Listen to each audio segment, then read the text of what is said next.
Ramogi wamedo dhi nyime gi weche manyien mag duol yiero gana ariyo gi 22 wan ka nikech in kendo kaka nasingo ni pod wan gi mathoth ahinya. Wadhi nyime. Kombe spika mag od bura mamalo kod mar Senate oseywayo jochung' mopogore opogore. Karan makojolo mar od bura mamalo Sera Kioko wacho ni jotelo ma nikod siso mar bedo e kombe mag spika osechwalo ote. Kaka Lieta lero, Kalonzo Musyoka mar Wiper en achiel kuom jotelo mageto kom mar spika e od bura mamalo. Bang' jatend piny Kenya Uhuru Kenyatta landayanga ni bura mokwongo mar od bura mamalo kod mano mar Senate ma pacho ka biro timore tarik 8 dwe mar 9 higani. Ma bende biro miyo thuolo jotelogo mar chako tich ayanga. Ng'wela rokom spika mag ute burago koro sechakore. Kulingana na katiba, ukiwa spika wa National Assembly, you are the third in command. After the president, you come to the deputy president. From the deputy president, you go to the speaker. Kaluwore gi chike ma pacho ka, jalar kom spika nyaka bedni ochopo dwaro mar chik mar laro kom od bura ma pacho ka.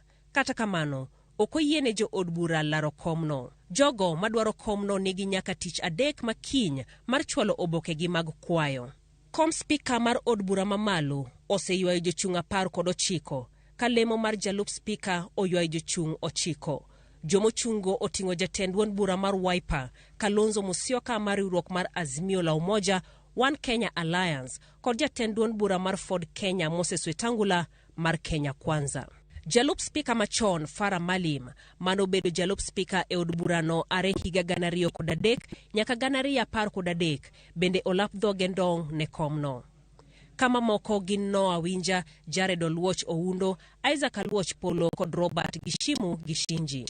E kom mar spika ma Senate, jaod bura machon ma Emuhaya Kenneth Marende biro laro komno e bwo riwruok mar Azimio la Umoja One Kenya Alliance ka gavana machon ma Kilifi Amason Kingi bende dwaro komo nogono e bwo riwruok mar Kenya Kwanza.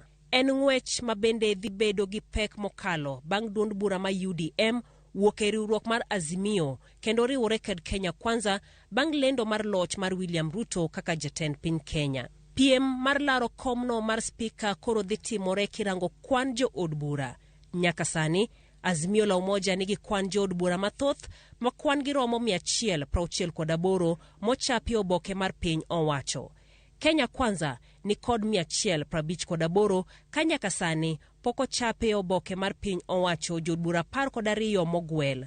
E od bura mar Senate, Kenya Kwanza ni kod senators 24 ka Azimio ntiere kod senators 22. Senator auchiel gin mago moyier ma onge duond bura. Lieta, Ramogi TV.